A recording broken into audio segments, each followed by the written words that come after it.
donc il y a deux interlocuteurs, donc l'un qui n'est pas là, c'est l'investisseur, M. Vagnon, et puis celui qui a effectué la mise en relation. Donc c'est vous, M. Duval et Marine Dargerie, c'est cela. Comment s'est passée cette mise en relation? Racontez-nous un petit peu le rôle qu'a joué Ampelio, justement. Je laisserai Marine Dargerie présenter peut-être en deux mots Ampelio, puisque dorénavant c'est elle qui pilote la société. Mais sur le cas d'espèce du vieux pressoir, c'est vous qui avez suivi. C'est moi qui suis intervenu dans la négociation. Bruno Albert, je le connaissais déjà de longue date, on va dire. Ce qui est important, et je crois qu'il l'a souligné tout à l'heure, et je parle d'expérience, c'est l'anticipation côté vendeur. Nous, des dossiers à la vente ou à l'achat, on en voit tous les jours, et dans 80% des cas, on s'aperçoit que les dossiers ne sont pas prêts à la vente. Et ça, c'est un facteur d'échec souvent dans une négociation. A l'inverse, quand on a un dossier qui est déjà bien cadré, et c'est lourd, parce que quand je dis un dossier bien cadré, c'est des aspects familiaux, des aspects patrimoniaux, des aspects juridiques, des aspects fiscaux et des aspects économiques. Il y a le problème quand même de la rentabilité. Quand on est dans une négociation avec une exploitation viticole qu'affiche déjà une certaine dimension économique et de rentabilité, ça aide tout. Je dirais d'abord c'est plus attractif, ça aide dans les montages financiers, les relais qu'on peut trouver, donc c'est essentiel. Mais ça nécessite effectivement beaucoup d'anticipation. Voilà. Donc ça, dans le cas d'espèce, je pense que Bruno Albert avait largement anticipé sur sa décision et sur la vente. La preuve, c'est qu'aujourd'hui, on a réalisé une opération et il est toujours pas à la retraite. Mais il faut être très au clair personnellement. Hein, voilà, je crois que... Et nous, on se rend compte quand même que les exploitations à la transmission où on a le plus de faisabilité, c'est quand même des exploitations qui se sont préparées à ça et qui ont une stratégie d'activité. On aura peut-être l'occasion d'en reparler. Voilà. Je veux dire par là, c'est qu'on voit trop d'exploitations qui sont mixtes. Et en fin de compte, ça reste, entre guillemets, toujours un peu bâtard. Et ça, c'est quand même difficile quand on met le dossier sur la table dans une négociation. Le deuxième élément important, je vais parler un peu pour M. Vagnon, puisqu'il n'est pas là. Je crois que c'est un profil d'investisseur. Des profils d'investisseurs qui s'intéressent au secteur viticole, il y en a beaucoup, parce que le viticole, c'est toujours un secteur un peu qui fait rêver. Alors, des fois, j'ai tendance à dire faire attention de ne pas passer du rêve au cauchemar, parce que c'est une entreprise. Bon, mais dans le cas d'espèce, M. Vagnon, c'est ce que j'appellerais un investisseur actif. Lui, il avait une double problématique. Une problématique de réemploi de capitaux, suite à des cessions d'entreprises dans d'autres secteurs, des réemplois de capitaux avec des contraintes fiscales à la clé, donc c'était pour lui un élément dès lors qu'il avait choisi de réinvestir dans le foncier. Et le deuxième critère qui était important pour lui, ça a déjà été souligné, c'est ce que j'appelle la réassurance métier. C'est-à-dire qu'on a beaucoup d'investisseurs aujourd'hui qui, c'est pas un problème de capitaux, de disponibilité de capitaux pour investir, ils ont les capitaux, leur frein pour l'entrée dans l'investissement ou dans le métier, c'est la gestion post-investissement de l'exploitation.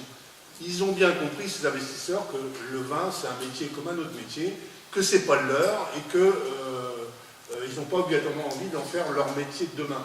Par contre, il faut qu'ils trouvent la réassurance, au moins au niveau de la production.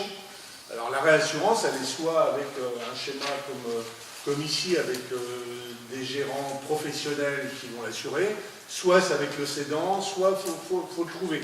Mais c'est un élément important. Et ça, je crois que c'est une évolution que nous, on constate dans notre société. Ces investisseurs-là, ils sont un peu, justement, on parle d'innovants, ils sont dans cette version-là, à condition qu'on trouve la réponse à ces paramètres. Voilà. Après, effectivement, il y a d'autres investisseurs, et chaque cas est un cas. On peut avoir des investisseurs qui sont des investisseurs passifs. Ça, c'est plus simple, parce qu'ils arrivent dans le métier pour faire de l'investissement foncier, de la gestion patrimoniale. C'est relativement simple, une fois qu'on s'est mis d'accord sur le prix des vignes, c'est relativement facile à gérer.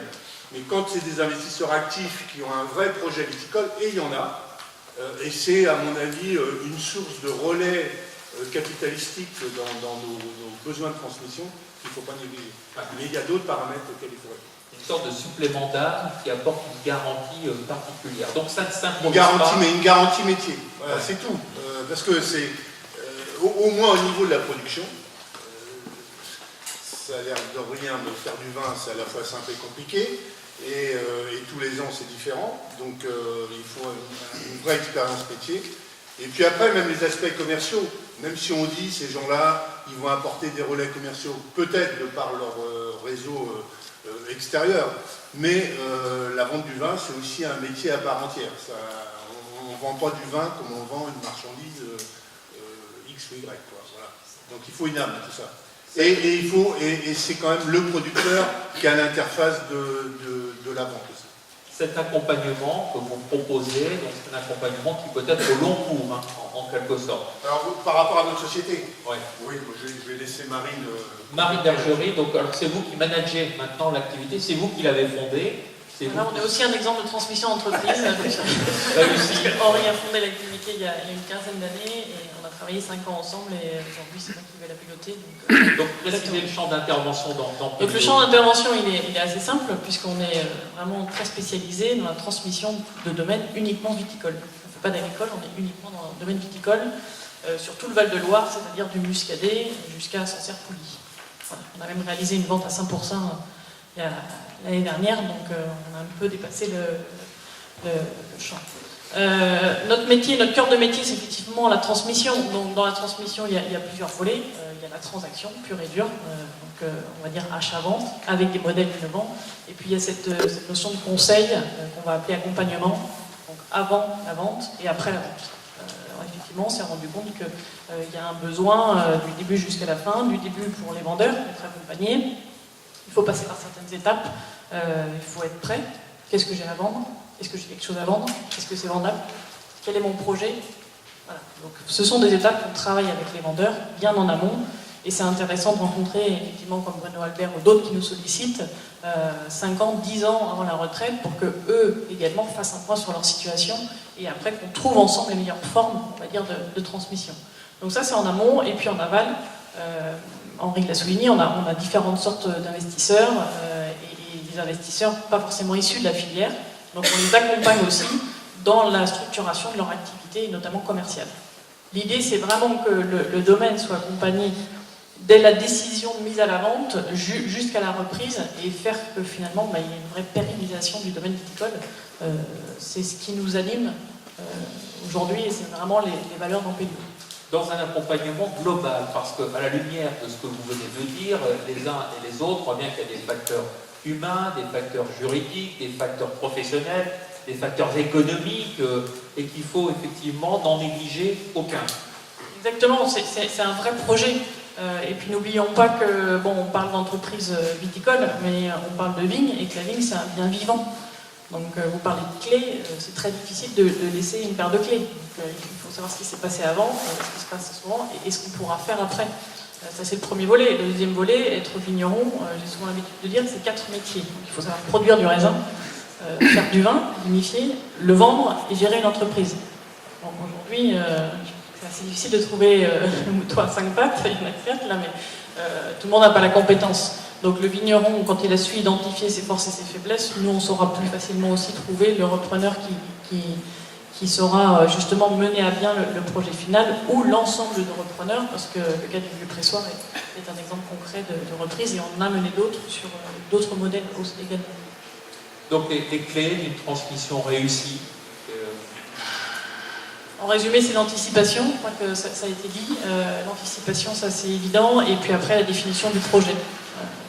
Vendre, céder, transmettre, c'est un vrai projet. Donc il faut s'y atteler, prendre un peu de temps, et au final, ce que soulignaient Bruno Albert et Virginie François Prinsloo, c'est continuer une histoire. Voilà. Donc je crois que ça mérite de prendre un peu de temps et d'être accompagné. Voilà, parce qu'on peut le faire tout seul, peut-être, mais c'est extrêmement difficile pour vraiment avoir la lucidité donc, par rapport justement à tous ces sujets. J'imagine que c'est une remise en question aussi personnelle. On dit, bon, bien connaître son domaine, bien analyser quels sont ses atouts et peut-être ses points faibles. Et là, Forcément, et puis, alors il y a à admettre tout ça, mais il ne faut pas oublier qu'on cède une vie, voire des vies, un patrimoine, une histoire.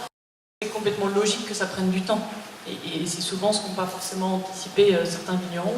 Quand ils nous appellent et qu'ils nous disent j'ai la MSA qui m'a dit que je pouvais prendre ma retraite dans 6 mois, on leur dit que malheureusement nous on peut rien pour eux. Que la MSA anticipe encore plus. J'ai cité la MSA, ça pourrait être d'autres organismes. C'est souvent la réflexion qu'on a. J'espère que j'ai blessé personne. C'était une boutade, il n'y a rien contre la MSA. C'est parce que voilà. D'accord. Ouf.